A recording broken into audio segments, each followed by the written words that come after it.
Settlers. Chapter 6, Section 2, Industrial Unionism.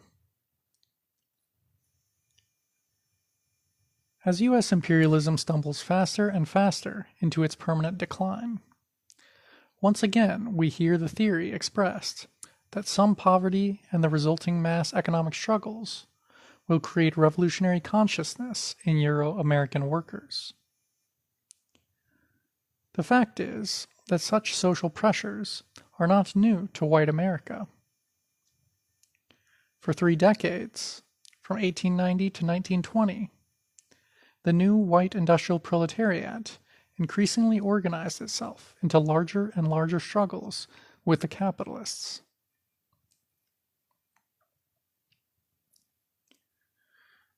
The immigrant European proletarians wanted industrial unionism, and the most advanced among them wanted socialism. A mass movement was built for both. These were the most heavily exploited, most proletarian, and most militant European workers America has ever produced. Yet, in the end, they were unable to go beyond desiring the mere reform of imperialism.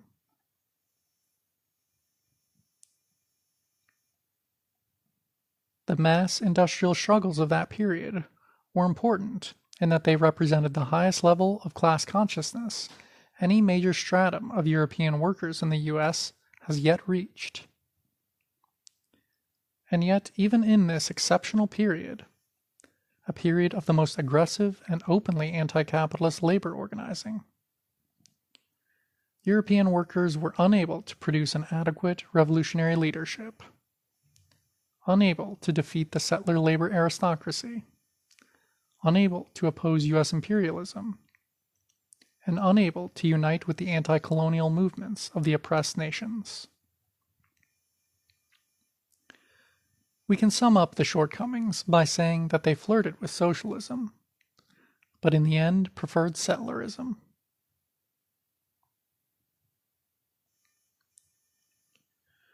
The Industrial Workers of the World, IWW, was the most important single organization of this period. From its founding in 1905, the year of the First Russian Revolution, until 1920, the IWW was the center of industrial unionism in the U.S. It was the form in which the northern and western white industrial proletariat first emerged into mass political consciousness. Unlike the restrictive craft unions of the AFL, the IWW organized on a class basis. That is, it organized and tried to unite all sections of the white working class: copper miners, auto workers, cowboys, hotel workers, farm laborers, and even the unemployed. It was based on the European immigrant proletarians and the bottom stratum, usually migrant, of, quote, native-born Euro-American workers.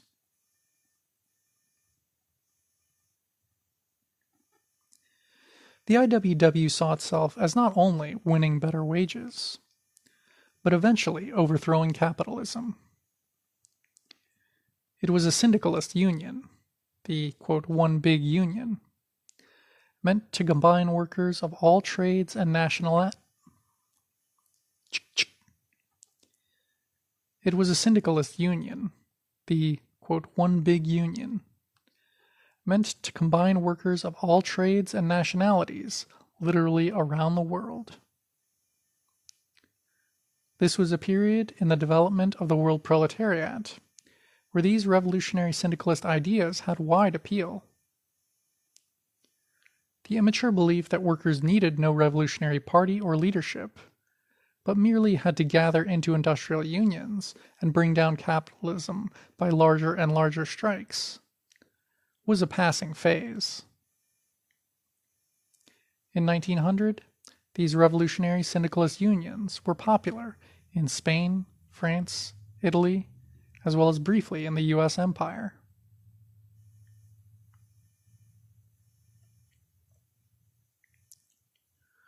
While the IWW was backward in many respects, in others it displayed great strengths. It was genuinely proletarian. As an effective mass labor organization, it showed a fighting spirit long since vanished from white workers. We are referring to an open anti-Americanism. The IWW urged workers to reject any loyalty to the U.S. Unlike the majority of Euro-American, socialists, the IWW linked, American nationalism with the bourgeois culture of lynch mob patriotism. Just as the IWW was the last white union movement to be socialist, it also represented the last stratum of white workers to be in any way internationalist.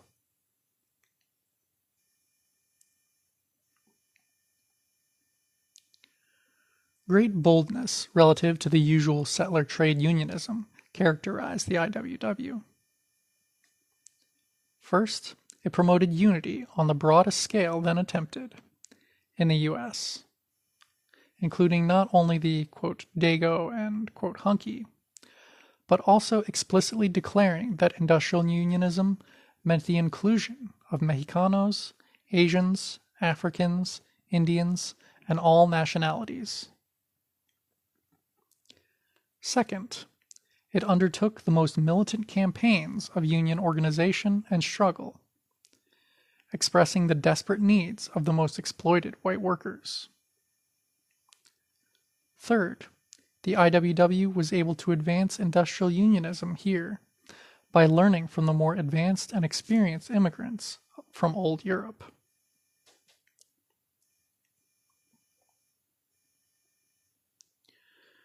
Because of this, the IWW was able to launch strikes and unionization drives on a scale never seen before in the U.S. In the years after 1905, the, Wobblies led an escalating explosion of union struggles. Hotel workers in Arizona, lumberjacks in Washington, textile workers in Massachusetts, seamen in ports from Chile to Canada, auto workers in Detroit, and so on. And there were many notable victories, many successful strikes. It must be emphasized that to workers used to seeing only defeats, the IWW's ability to help them win strikes was no small matter.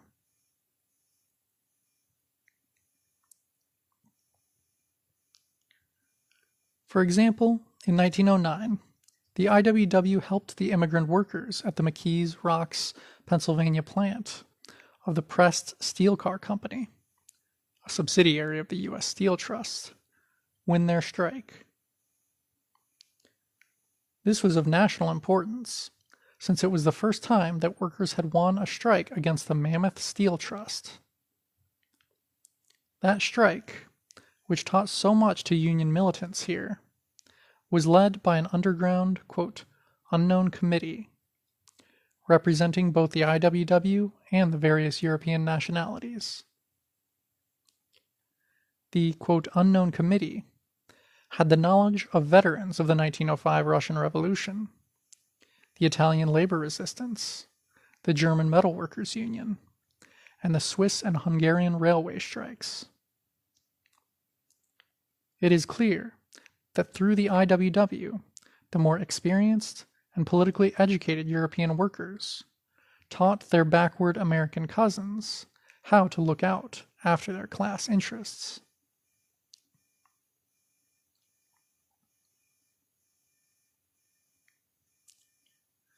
In 1914, the IWW's Agricultural Workers Organization, AWO, pulled off an organizing feat unequaled for 50 years. They established the, world's longest picket line, running 800 miles from Kansas up to Rapid City, South Dakota. In distant railroad yards, IWW strong-arm squads maintained a blockade in which non-union workers were kept out. Confronted with a critical labor shortage at harvest time, the growers had to give in. This was the biggest agricultural labor drive in the U.S. until the 1960s.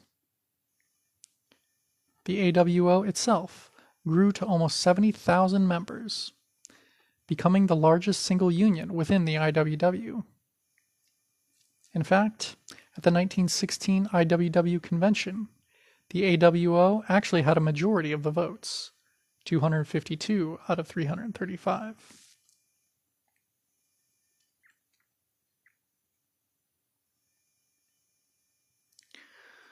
But by 1920, the IWW had declined sharply.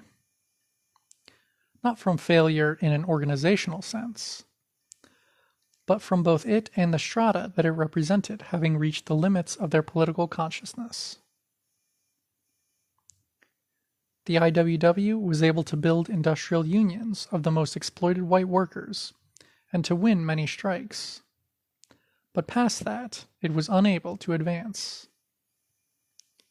Its local unions usually fell apart quickly, and many of its victories were soon reversed. The landmark 1909 steel industry victories at McKees Rocks and Hammond, Indiana, were reversed within a year.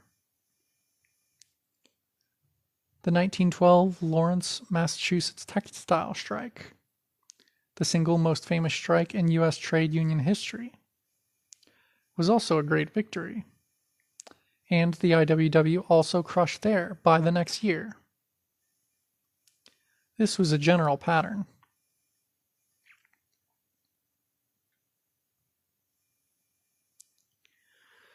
The external difficulties faced by the IWW were far greater than just the straightforward opposition of the factory owners.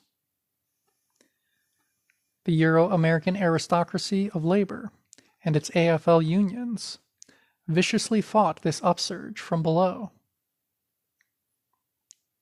During the great 1912 Lawrence, Massachusetts textile strike, the AFL's United Textile Workers Union scabbed throughout the strike. The AFL officially backed the mill owners.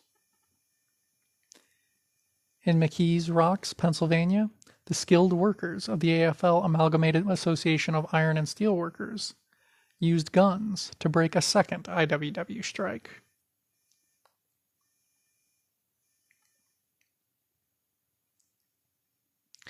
And the factories and mines were not isolated, but were part of settler America, where the masses of petty bourgeois farmers, small merchants, and professionals joined the foremen, skilled craftsmen, and supervisors in backing up the bosses. The European immigrants represented perhaps only 1/7 of the white population, and were greatly outnumbered.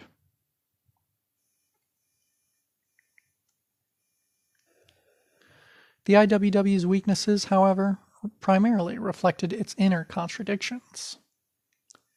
The syndicalist outlook, while sincerely taken by many, was also a convenient cover to avoid dealing with the question of settlerism.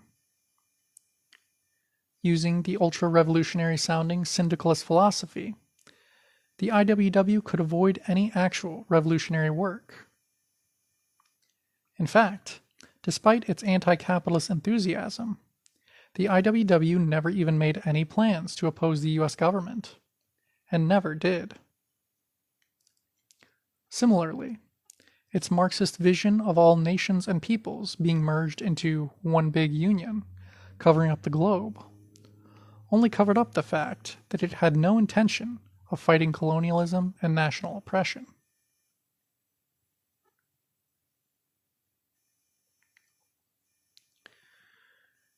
If the IWW had fought colonialism and national oppression, it would have lost most of its white support.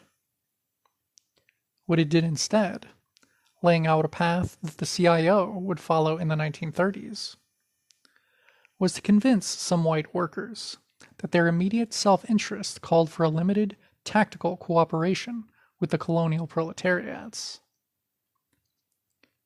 underneath all the fancy talk that, quote, in the IWW, the colored worker, man or woman, is on an equal footing with every other worker, end quote, was the reality that the IWW was a white organization for whites.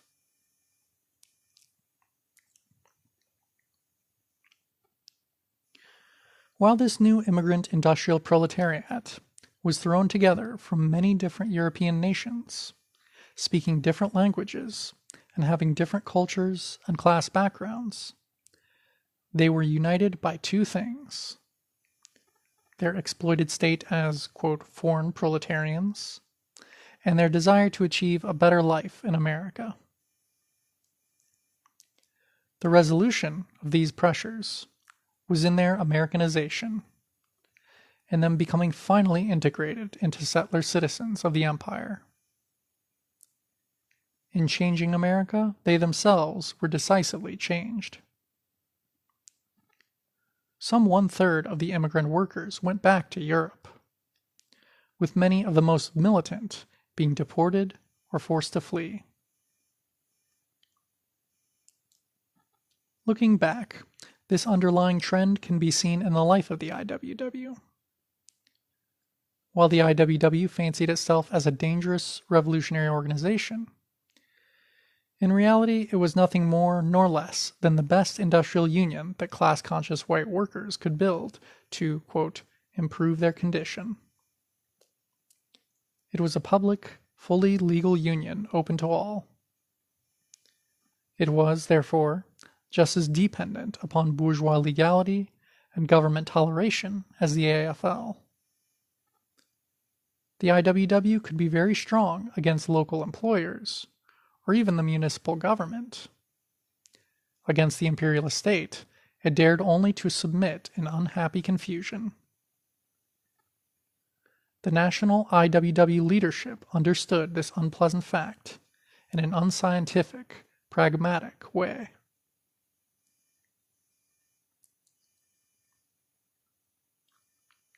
As the great powers were drawn into World War I, the central issue in the European oppressor nations' socialist movements was the opposition to imperialist war. Not primarily because of the mass bloodshed, but because in a war for expanding empires, it was the absolute duty of all oppressor nation revolutionaries to oppose the aggression of their own empire, to work for the defeat of their own bourgeoisie, and for the liberation of the oppressed nations.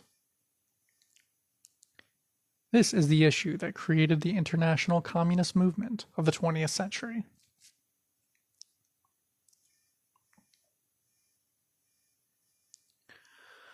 On this most important struggle, the IWW was revealed as being immature and lacking as a revolutionary organization. It was simply unwilling to directly oppose U.S. imperialism. The IWW verbally criticized the war many times.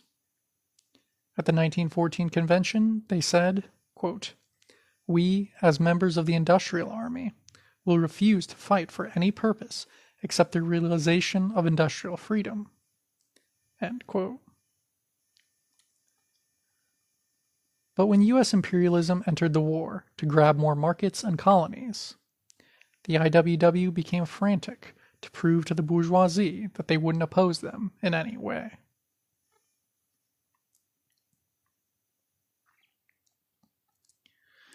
The surface problem was that, since the IWW was a totally legal and public union, it was totally unable to withstand any major government repression.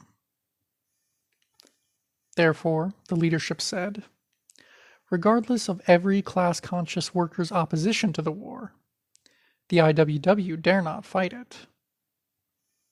Walter Neff, head of the IWW Agricultural Workers Organization, said, quote, "We are against the war, but not organized and can do nothing." End quote.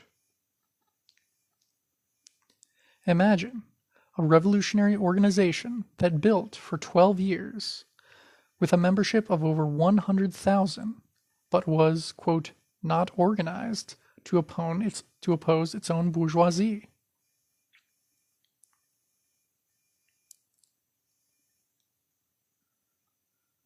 The many requests from IWW members for guidance as to how to fight the imperialist war went unanswered. Even Big Bill Haywood, the angry and militant IWW leader, had to back off. Quote, "I am at a loss as to definite steps to be taken against the war." End quote.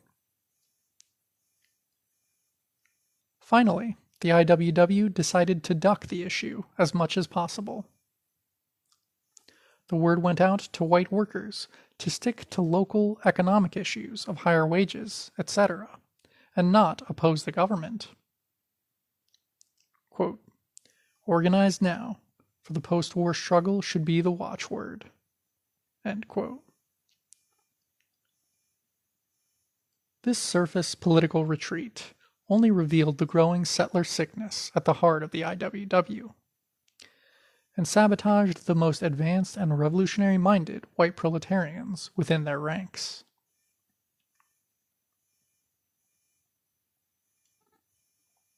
They never organized to oppose U.S. imperialism, because that's not what even the immigrant proletarian masses wanted.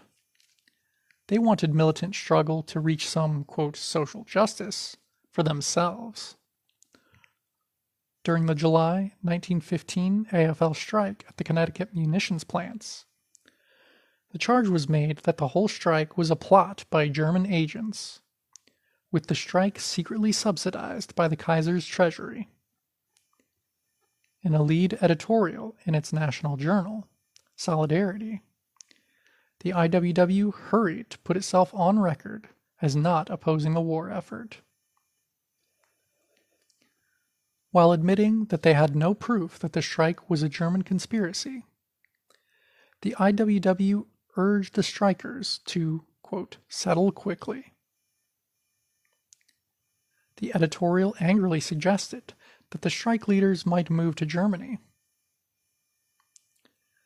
Then they came to the main point, which was undermining the anti-imperialist sentiment among the workers, and urging them to think only of getting more money for themselves.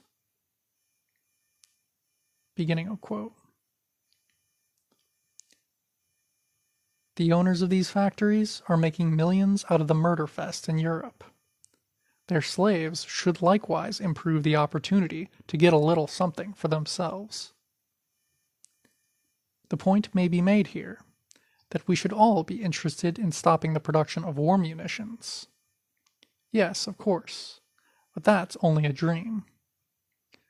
So the only thing the workers in these factories can do is to try to improve their condition. End quote. The line was very clear. Far from fighting U.S. imperialism, the IWW was spreading defeatism among the workers, and urging them to concentrate only on getting a bigger bribe out of the imperialist super profits. The IWW is often praised by the settler, quote, left as very, quote, American, very, quote, grassroots. We can say that their cynical, individualistic slant that workers can, quote, only get a little something for themselves out of the slaughter of millions does represent the essence of American settler degeneracy. In Russia, the Bolsheviks were telling the Russian workers to, quote, turn the imperialist war into a revolutionary war and overthrow the imperialists, which they did.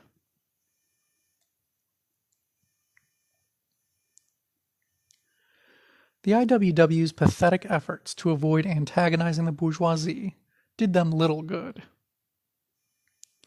The U.S. Empire tired of these pests, viewing the militant organization of immigrant labor as dangerous.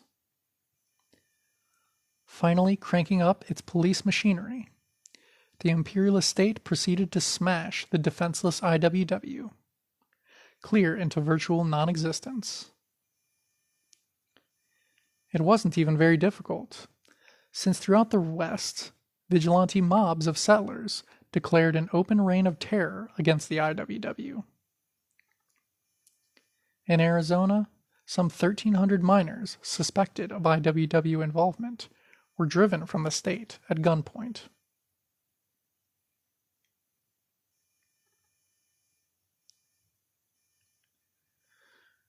In July 1918, 101 IWW leaders, past and present, were convicted in Chicago federal court of sabotaging the imperialist war effort in a rigged trial that dwarfed the, quote, Chicago conspiracy trial of the Vietnam War era.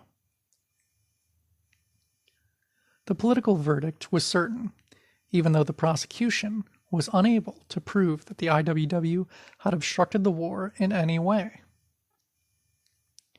Only one defendant out of the 101 had violated the draft registration laws.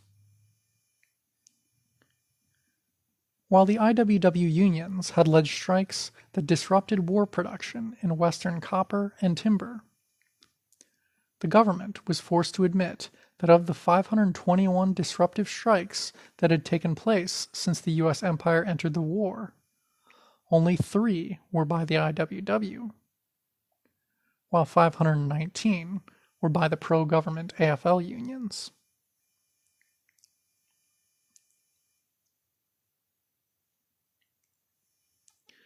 Federal raids on the IWW took place from coast to coast. Immigration agents held mass roundups, which resulted in long jail stays while undergoing deportation hearings. In 1917, the federal agents arrested 34 IWW organizers in Kansas, who eventually got prison terms of up to 9 years. In Omaha, Nebraska, the 64 IWW delegates at the Agricultural Workers Organization Convention were arrested and held 18 months without trial. In 21 states, quote, criminal syndicalism laws were passed, directed at the IWW, under which thousands were arrested. In California alone, between 1919 to 24, some 500 IWW members were indicted, 128 of whom ended up serving prison terms of up to 14 years. The IWW never recovered from these blows, and from 1917 on quickly declined.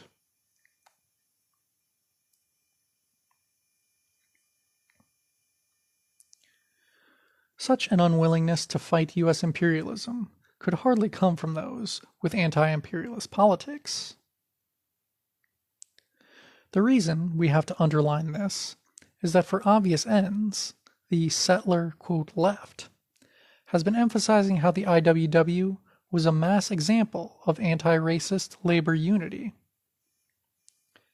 This poisoned bait has been naively picked up by a number of Third World revolutionary organizations, and used as one more small justification to move towards revisionist, integrationist ideology.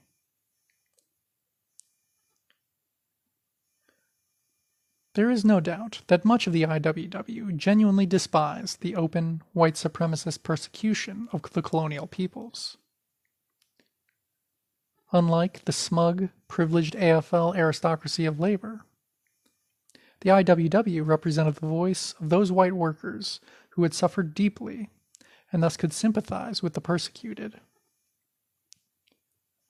But their inability to confront the settleristic ambitions within themselves reduced these sparks of real class consciousness to vague sentiments and limited economic deals.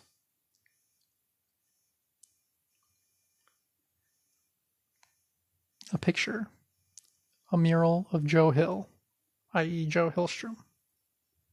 Caption: before the Board of Patrons, he said, quote, I don't want a pardon or a commutation. I want a new trial or nothing. If my life will help some other working man to a fair trial, I am ready to give it. If by living my life I can aid others to the fairness denied me. I have not lived in vain." End quote.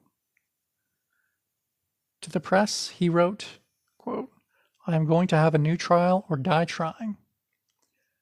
I have lived like an artist and I shall die like an artist." End quote. By Joseph Hillstrom.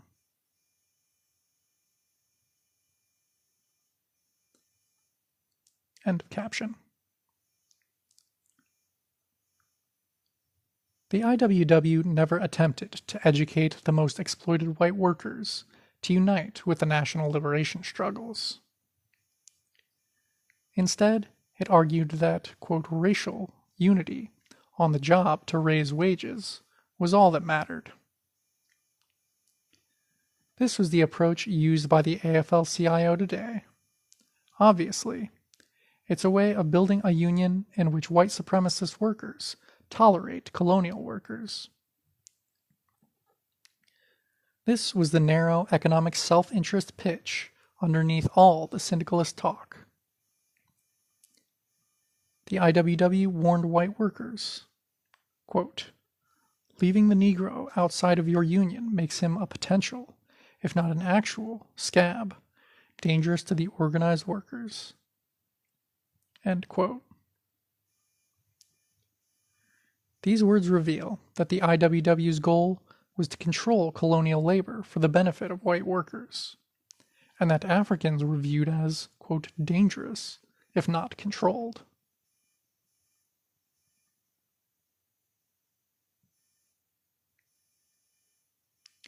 So that even in 1919, after 2 years of severe, quote, "race riots in the North," armed attacks by white workers on African exile communities, the IWW kept insisting that there was, quote, "no race problem, there is only a class problem. The economic interests of all workers, be they white, black, brown, or yellow, are identical, and are all included in the IWW. It has one program for the entire working class, the abolition of the wage system." End quote.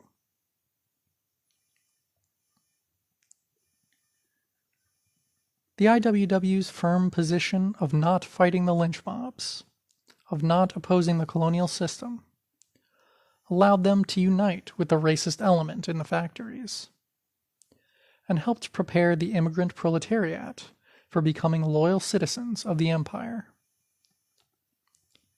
It must never be forgotten that the IWW contained genuinely proletarian forces, some of whom could have been led forward towards revolution.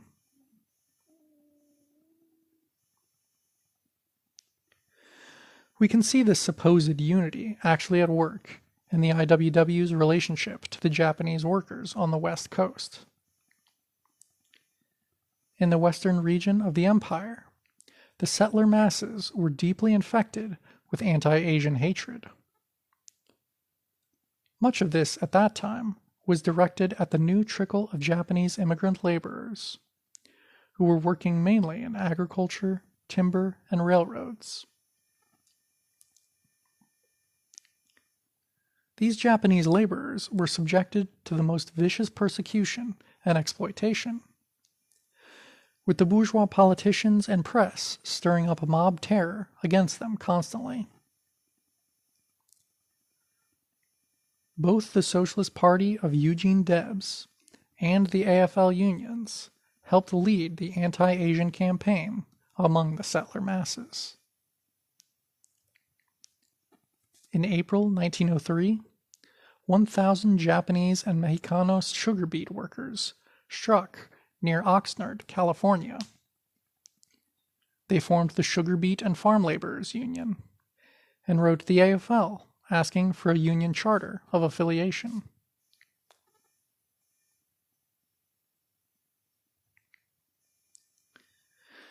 AFL President Samuel Gompers, in his usual treacherous style, tried in his reply to split the ranks of the oppressed. Quote, "Your union must guarantee that it will under no circumstances accept the membership of any Chinese or Japanese." End quote.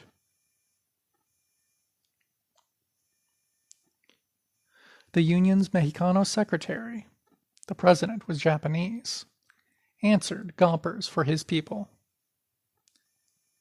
Beginning of quote. In the past, we have counseled, fought and lived on very short rations with our Japanese brothers, and toiled with them in the fields, and they have been uniformly kind and considerate. We would be false to them, and to ourselves, and to the cause of Unionism, if we now accepted privileges for ourselves which are not accorded to them. We are going to stand by men who stood by us in the long, hard fight, over which ended in victory. We are going to stand by men who stood by us in the long, hard fight which ended in victory over the enemy. End quote.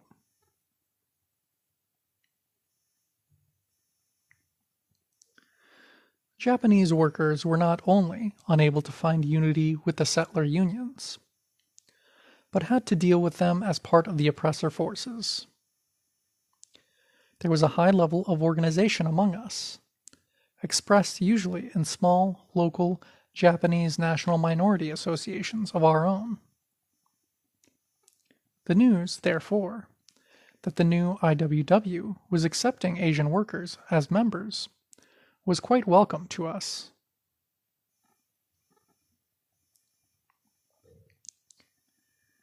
In 1907, two white IWW organizers went to the office of the North American Times, a Japanese-language newspaper in Seattle.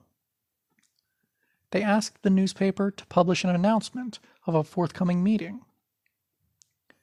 As the newspaper happily informed its readers, quote, "Every worker, no matter whether he is Japanese or Chinese, is invited. This new organization does not exclude you as others do, but they heartily welcome you to join. Don't lose this chance." End quote. The IWW publicly criticized those, quote, socialists who were part of the anti-Asian campaign. In a special pamphlet, they appealed to white workers to see that Asians were good union men who would be helpful in winning higher wages. Quote, "They are as anxious as you to get as much as possible. This is proven by the fact that they have come to this country." End quote.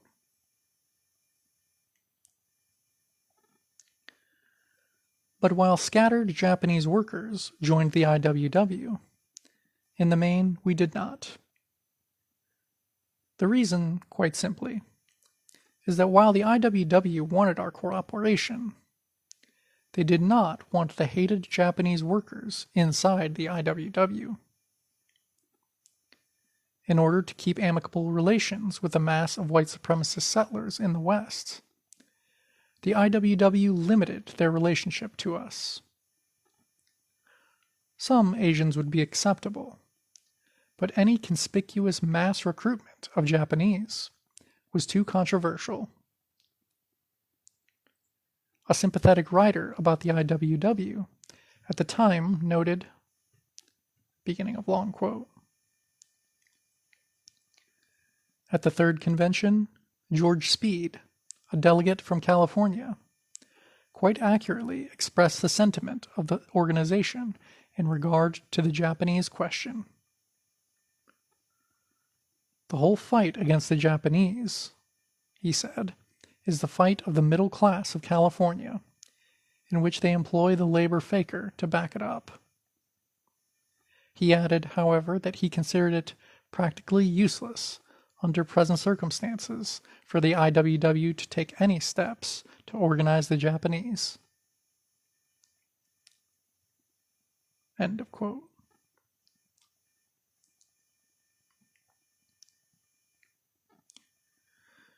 This position was seen in action at the 1914 hop pickers strike near Maryville, California, which was the well-publicized struggle that launched the IWW's farm worker organizing drive in that state.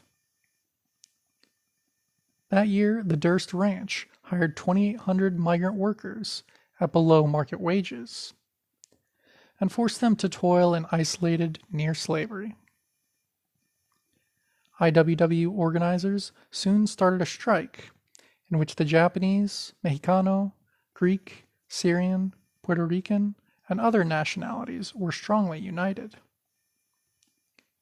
The strike led to a national defense campaign when the sheriff, after shooting 2 striking workers, arrested the 2 main IWW organizers as the alleged murderers.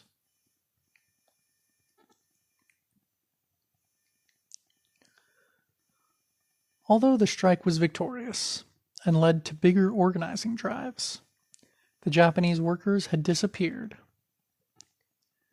We were persuaded to withdraw, while still honoring the picket lines, in order to help the IWW, since, quote, the feeling of the working class against the Japanese was so general throughout the state that the association of the Japanese with the strikers would in all probability be detrimental to the latter.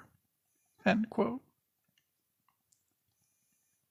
The IWW tried to justify everything by saying that move was on the initiative of the Japanese workers, and then praising it as an act of, quote, solidarity.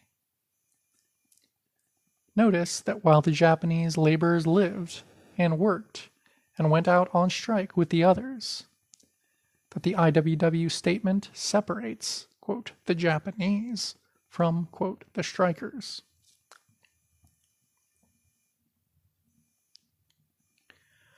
The IWW considered it, quote, solidarity for oppressed Asian workers to be excluded from their own struggle, so that the IWW could get together with the open racists. It should be clear that while the IWW hoped to establish the, quote, unity of all workers as a principle, they were willing to sacrifice the interests of colonial and oppressed workers in order to gain their real goal, the unity of all white workers.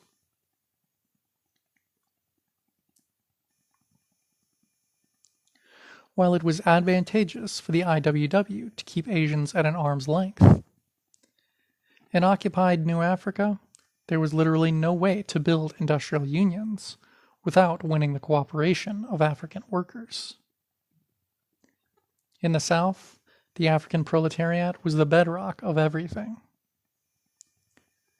The IWW experience there highlights the strategic limitations of its political line.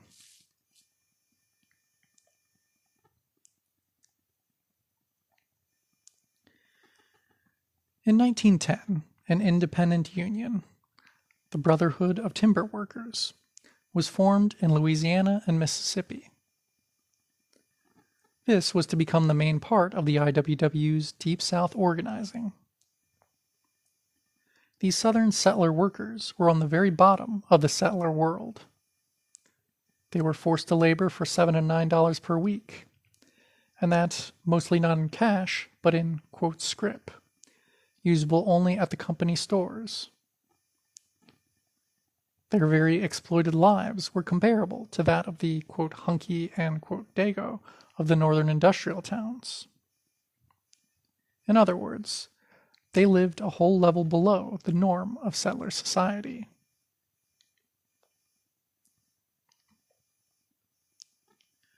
For that reason, the settler timber workers were driven to build themselves a union.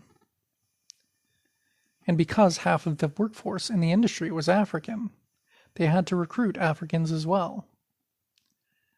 Half of the 35,000 BTW members were African, organized into SEG lodges, and not admitted to the settler union meetings, of course. It was not a case of radicalism or idealism. The settler worker was literally forced by practical necessity to gain the cooperation of African workers.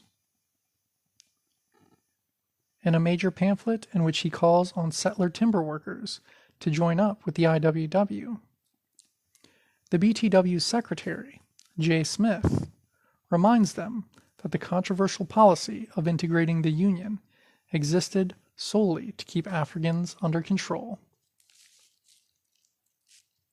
Quote, as far as the Negro question goes, it means simply this. Either the whites organize with the Negroes, or the bosses will organize with the Negroes against the whites. End quote.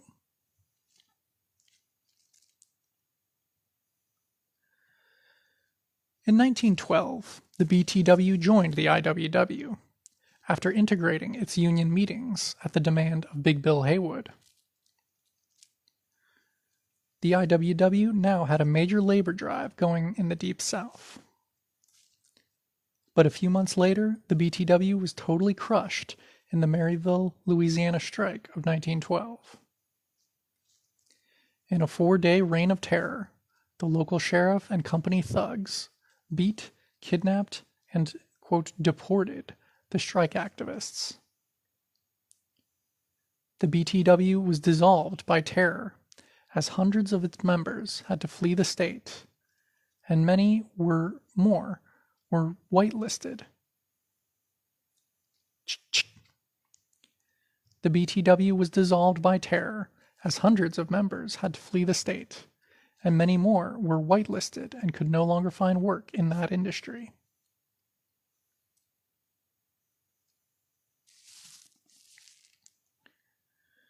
The IWW's refusal to recognize colonial oppression, or the exact nature of the imperialist dictatorship over the occupied South, meant that it completely misled the strike.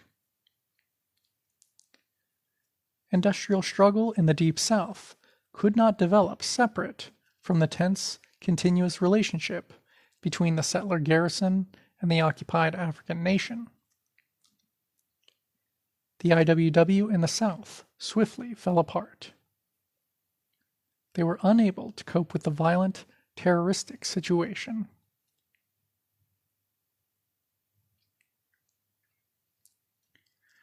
The IWW had a use for oppressed colonial workers, and it certainly didn't conduct campaigns of mob terror against us.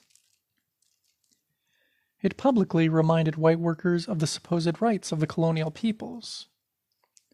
But, as a white workers' union, it had no political program, no practical answers for the problems of the colonial proletariat. And insofar as it tried to convince everyone that there was a solution for the problems of colonial workers, separate from liberation for their oppressed nations, it did a positive disservice. Footnote. It is interesting to note that even on the Philadelphia waterfront, where the African-led IWW Marine Transport Workers Union No. 8 was the most stable local in the entire IWW, the African workers eventually felt forced to leave the IWW due to, quote, slander, baseless charges, and race baiting, end quote.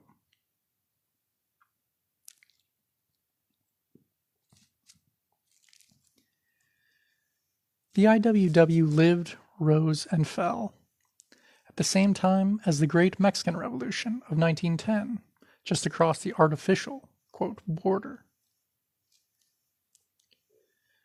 For this syndicalist organization to have reached out and made common cause with the anti-colonial revolutions would have been quite easy.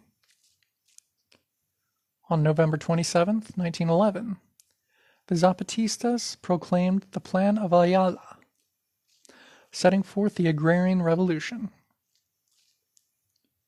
It was from the U.S.-occupied territory of El Paso that Francisco Villa and 7 others began the guerrilla struggle in Chihuahua on March 6, 1913. Hundreds of thousands of peasants joined Zapata's Liberator Army of the South and Villa's division of the North. Even the Villistas, less politically developed than their southern compatriots, were social revolutionaries. Villa, himself a rebel who had taught himself to read while in prison, was openly anti-clerical at a time when Roman Catholicism was the official religion of Mexico. He called the church, quote, the greatest superstition the world has ever known, The Villista government in Chihuahua founded 50 new schools and divided the land up amongst the peasants.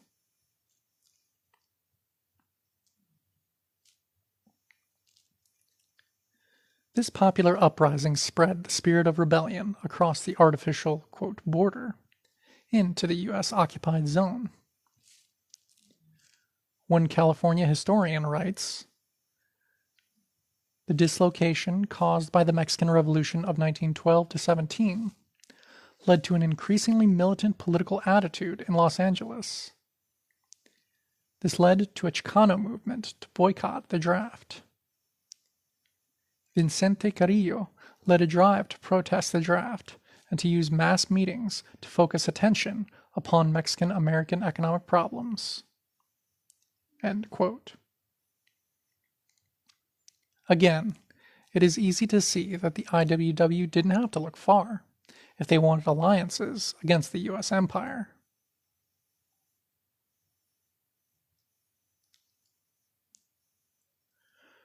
Proposals were even made that the IWW and Mexicano workers join in armed uprisings in the Southwest. Ricardo Flores Magón, the revolutionary syndicalist who was the first major leader of Mexicano workers, had ties to the IWW during his long years of exile in the U.S. His organization, the Partido Liberal Mexicano, PLM, led thousands of Mexicano miners in strikes on both sides of the artificial, quote, border. Magón was imprisoned 4 times by the U.S. Empire, finally being murdered by guards to prevent his scheduled release from Fort Leavenworth. His proposal for the IWW to join forces with the Mexicano Proletariat in armed struggle fell on deaf ears. Although some, quote, wobblies, such as Joe Hill, went to Mexico on an individual basis for periods of time, the IWW as a whole rejected such cooperation.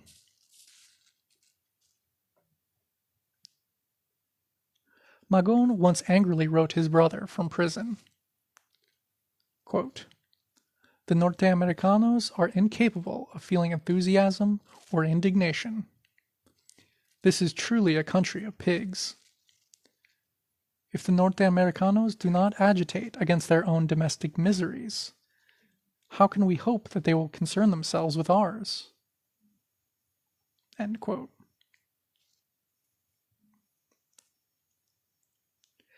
In outlining these things, we are, of course, not just discussing the IWW. Primarily, we are looking at the forming consciousness and leadership of a new class, the white industrial proletariat.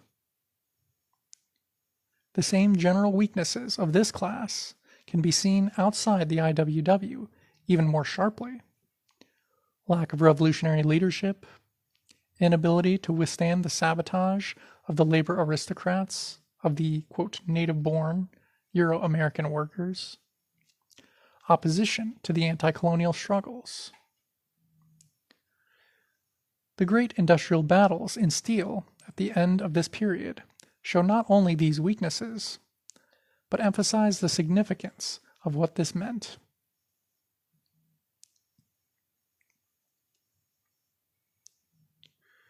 This was evident in the 1919 steel strike, for example, in which for the first time 15 AFL unions called an industry-wide strike.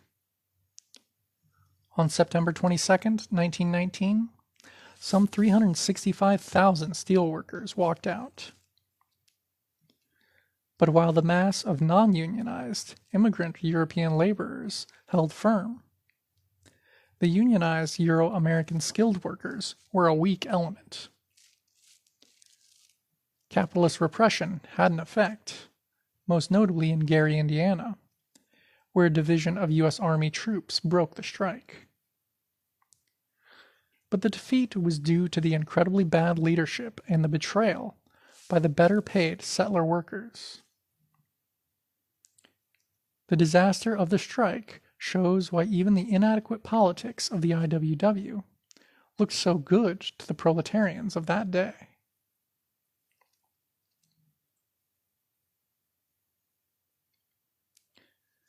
Many of the skilled Euro-American workers never joined the strike at all in places like Pittsburgh.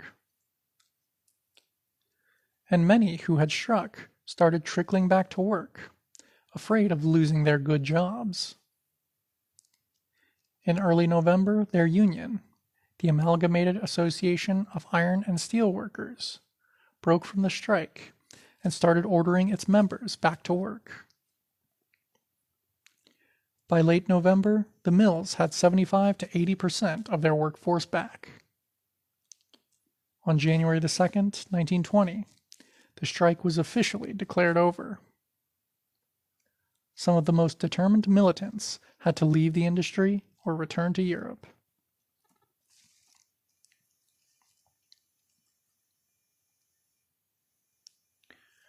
While the treachery of the labor aristocracy was very evident in this defeat, the most important event took place after the strike. During the strike, some 30,000 African workers from the South had been imported by the steel companies.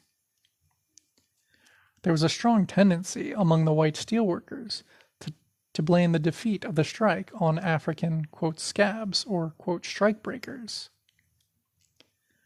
And all the more so because the 10% of the northern steel workforce that was African refused to join the strike. The bourgeoisie was guiding the white workers in this. Company officials passed the word that, quote, niggers did it. In Pittsburgh, one mill boss announced, quote, the nigger saved the day for us.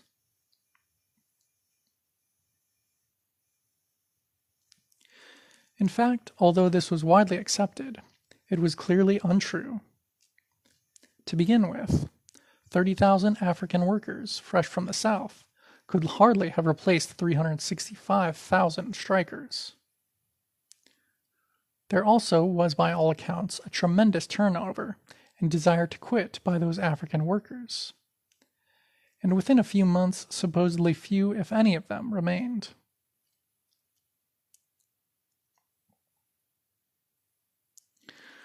The reason is that most of them were not, quote, strikebreakers, but workers who had been systematically deceived and brought to the mills by force. That's why they left as soon as they could. The testimony during the strike of 19-year-old Eugene Stewart of Baltimore illustrates this.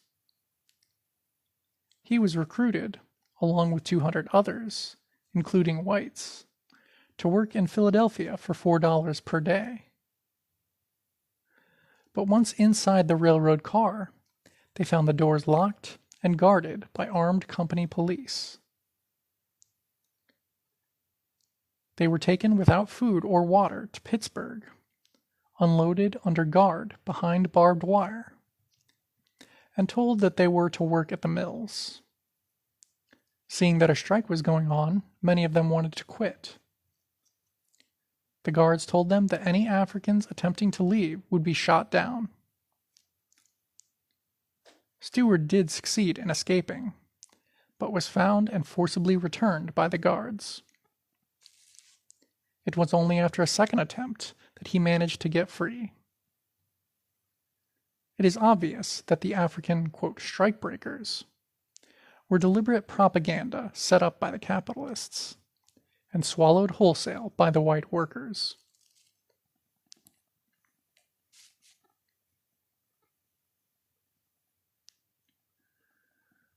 In regard to the African steelworkers already at work in the North, and who declined to join the strike, it should be remembered that this was a white strike. Many of the striking AFL unions did not admit Africans. Those that did so, solely to get Africans to honor their strikes, usually kept Africans in, quote, seg locals. The Euro-American leadership of the strike had promised Africans nothing, and plainly meant to keep their promise. That is, this strike had a definite oppressor nation character to it, and was wholly white supremacist.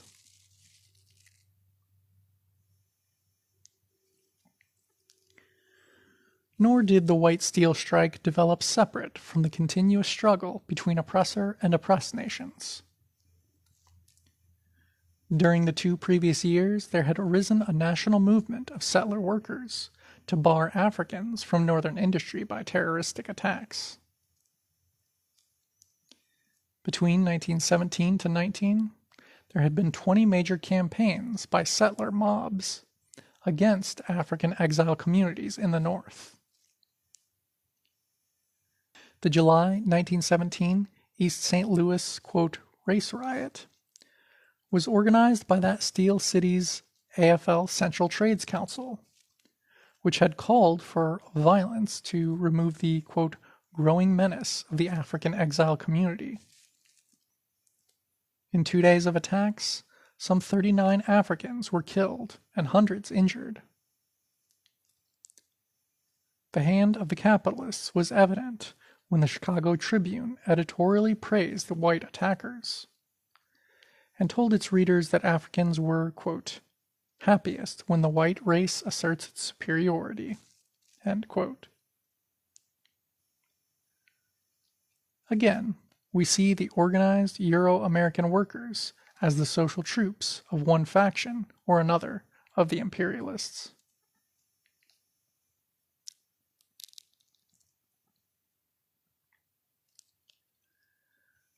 As the Steel Campaign was gathering steam throughout 1919, the terroristic attacks on Africans increased as well. In Chicago, this was the climax in the infamous July 1919 race riot, just 2 months before the strike began. Speer's Black Chicago recounts, quote, between 1917 and 19, white, quote, athletic clubs assaulted Negroes on the streets and, quote, neighborhood improvement societies bombed Negro homes. During the summer of 1919, the guerrilla warfare in turn gave way to open armed conflict. The south side of Chicago became a battleground for racial war. The bombing of Negro homes and assaults on Negroes in the streets and parks became almost everyday occurrences. End quote.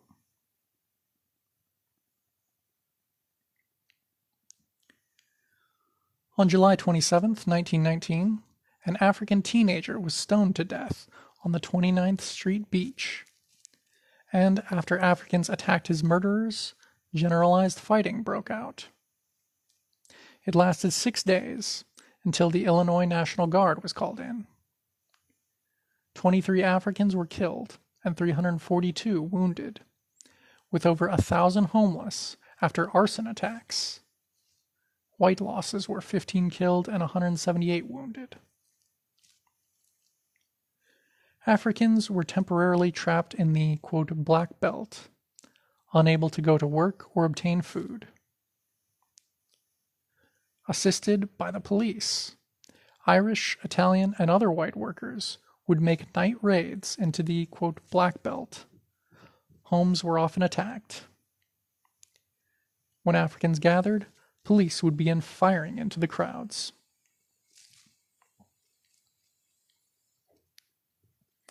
The authorities did not move to, quote, restore order, incidentally, until after African World War I vets broke into the 8th Illinois Infantry Armory and armed themselves with rifles to take care of the white mobs.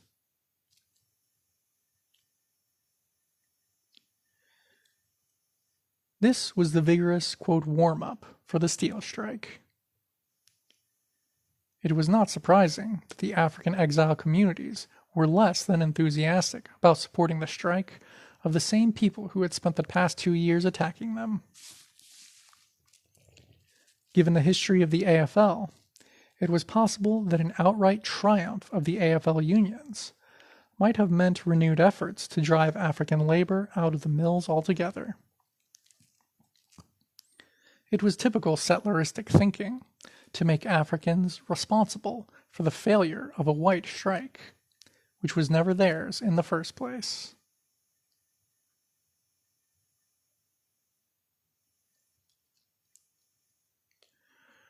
Both the strike leadership and the bourgeoisie cleverly promoted this hatred, encouraging the European immigrant and, quote, native-born settler alike to turn all their anger and bitterness onto the African nation.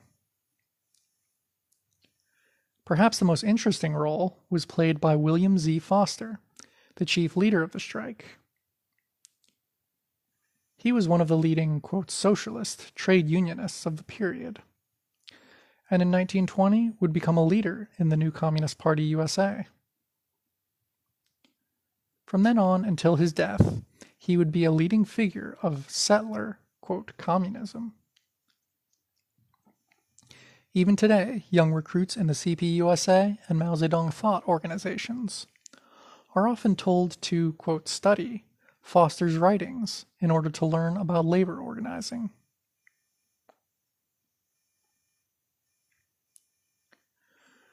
William Z. Foster had, as the saying goes, pulled defeat out of the jaws of victory. Foster based the strike on the AFL unions, despite their proven record of treachery and hostility towards the proletarian masses. That alone guaranteed defeat. He encouraged white supremacist feeling, and thus united the honest elements with the most reactionary. Despite the great popular support for a nationwide strike, and the angry sentiments of the most exploited steelworkers, Foster and the other AFL leaders so sabotaged the strike that it went down to defeat. The one, quote, smart thing he did was to cover up his opportunistic policies by following the capitalists and using Africans as the scapegoats.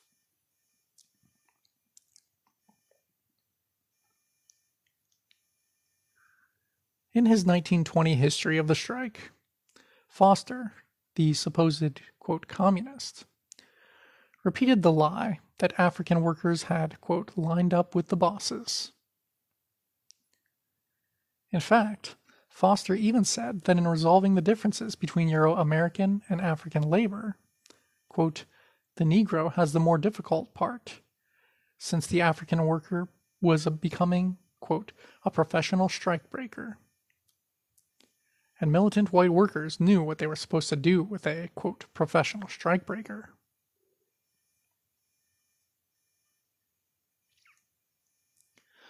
Foster's lynch mob oratory was only restrained by the formality expected of a white Euro-American, quote, communist leader. His white supremacist message was identical to, but more politely clothed, than the crude rants of the Ku Klux Klan. He warned that the capitalists were grooming Africans as, quote, as a race of strikebreakers, with whom to hold the white workers in check, on much the same principles as the Tsars used the Cossacks to keep the subjugation in balance of the Russian people. It's easy to see how Foster became such a popular leader among the settler workers.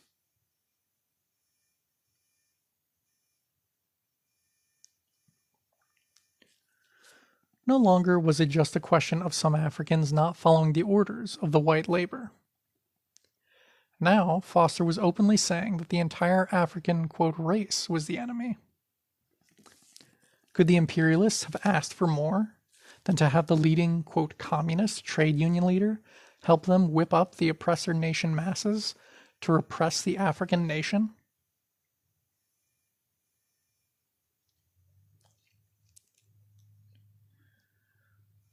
The Cossacks were the hated and feared special military of the Russian Tsar, used in bloody repressions against the people. Only the most twisted, clan-like mentality would have so explicitly compared the oppressed African nation to those infamous oppressors.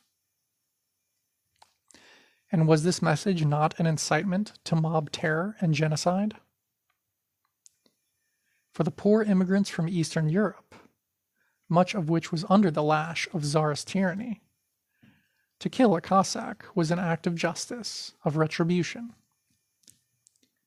The threat was easy to read.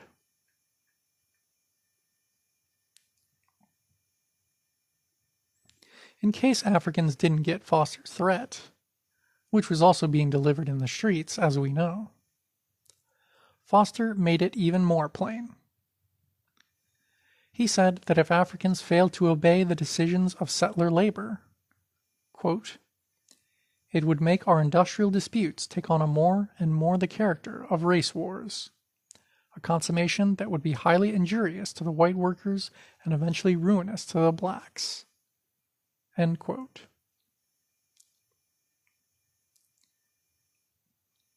A picture. During the 1919 race riots, a white mob chases a Negro into his home and then stones him to death with bricks. He is dead by the time police arrive.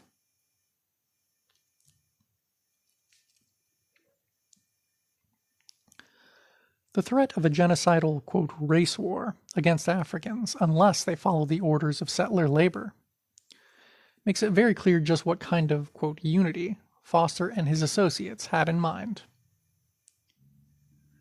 We should say that once Foster started dealing with the problem on how to build the Euro-American, quote, left, he discovered that it was much more effective to pose as an anti-racist and use, quote, soft sell in promoting a semi-colonial mentality in oppressed nationalities. Foster, the, quote, communist, declared himself an expert on civil rights, poverty in Puerto Rico, African history, and so on.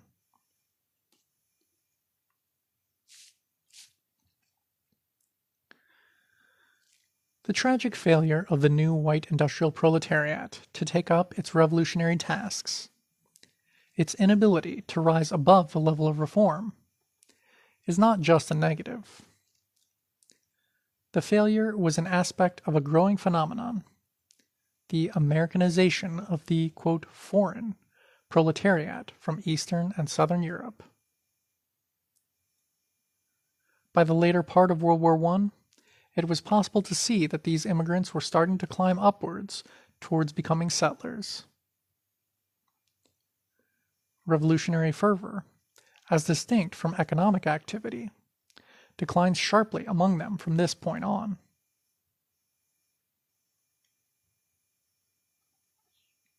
This was not a smooth process. The sharp repression of 1917 to 24, in which not only government forces, but also the unleashed settler mob terror struck out across the U.S. empire, was a cleanup campaign directed at the European national minorities. Thousands were forced out or returned home. Many were imprisoned, killed, or terrorized. Historians talk of this campaign as a, quote, Red Scare. But it was also the next to final step in purifying these, quote, foreigners, so that America could adopt them.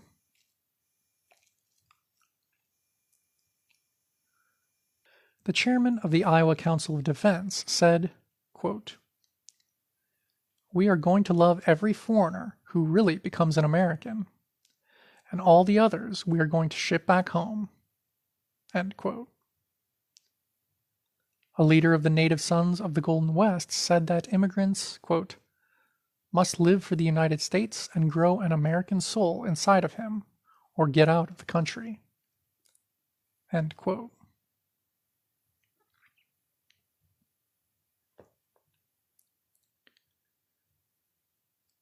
The offer was on the table.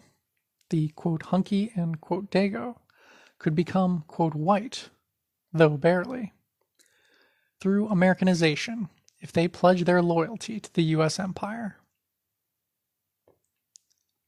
In the steel mills, World War I meant wholesale Americanization campaigns. Quote, Hungarian Hollow, the immigrant slum quarter in Granite City, Illinois, was renamed, quote, Lincoln Place, at the prompting of the steel companies, with festive ceremonies and speeches. By 1918, the Gary, Indiana U.S. Steel Works had over 1,000 men enrolled in evening citizenship classes. Liberty bond drives and Army enlistment offices in the plants were common.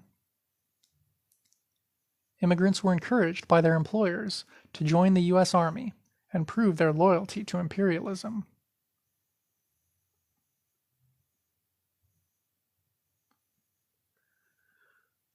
Americanization was not just a mental process. To become a settler was meaningless unless it was based on the promise of privileges and the willingness to become parasitic. As, quote, native-born, Euro-Americans continued to leave the factories.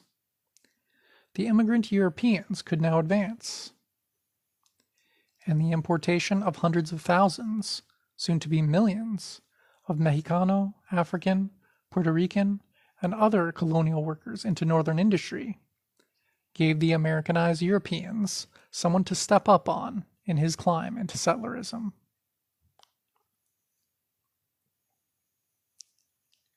In the steel mills, Mexicanos and Africans made up perhaps 25% of the workers in Indiana and Illinois by 1925.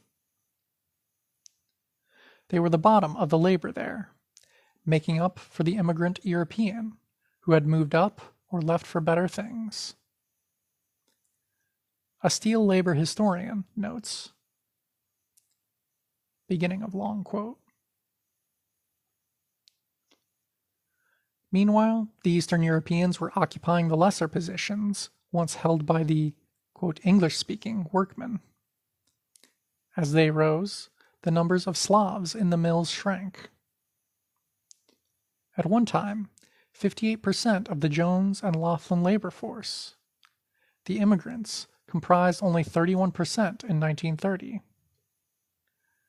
There were 30% fewer Eastern Europeans in Illinois Steel Company mills in 1928 than in 1912.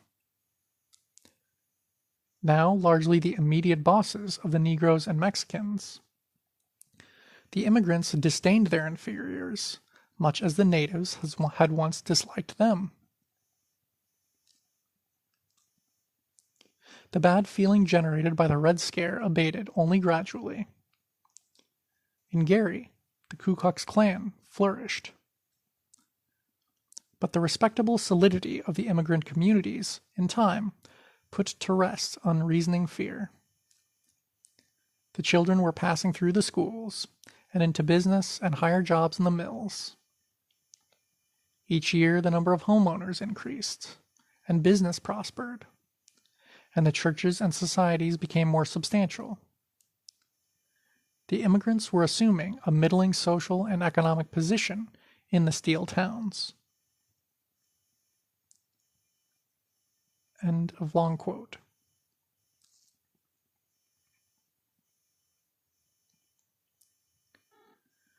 The U.S. empire could afford gradually expanding the privileged strata because it had emerged as the big winner in the First Imperialist World War. Scott Nearing pointed out how, in 1870, the U.S. was the fourth-ranked capitalist economy. In 1922, the U.S. had climbed to number one, quote, more than equal to the wealth of Britain, Germany, France, Italy, Russia, Belgium, and Japan combined. End quote.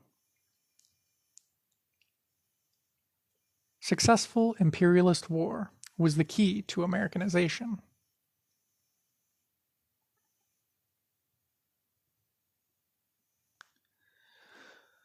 Throughout the empire, this movement of the immigrant proletarians into the settler ranks was evident.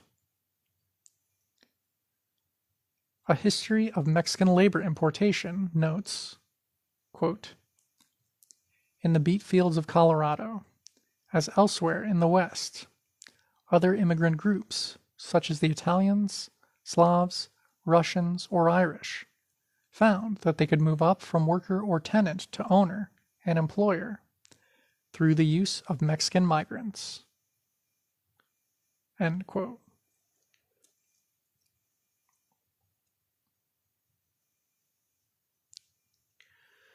This point marks a historic change. Never again would white labor be anti-American and anti-capitalist. Although it would organize itself millions strong into giant unions and wage militant economic campaigns, the white labor from that time on would be branded by its servile patriotism to the U.S. empire. As confused as the IWW might have been about revolution, its contempt for the U.S. national chauvinism was genuine and healthy. It was only natural for an organization so strongly based on immigrant labor, many of whose best organizers were not U.S. citizens, and who often spoke little or no English, to feel no sympathy for the U.S. empire. It was a tragedy that this strength was overturned, that this socialist possibility faded into a reinforcement for settlerism. And yet the contradiction between the reality of exploitation in the factories and the privileges of settlerism still remained. The immigrant masses could not be both settler and proletarian. This was the historic challenge of the CIO and the New Deal. End of section and end of chapter 6.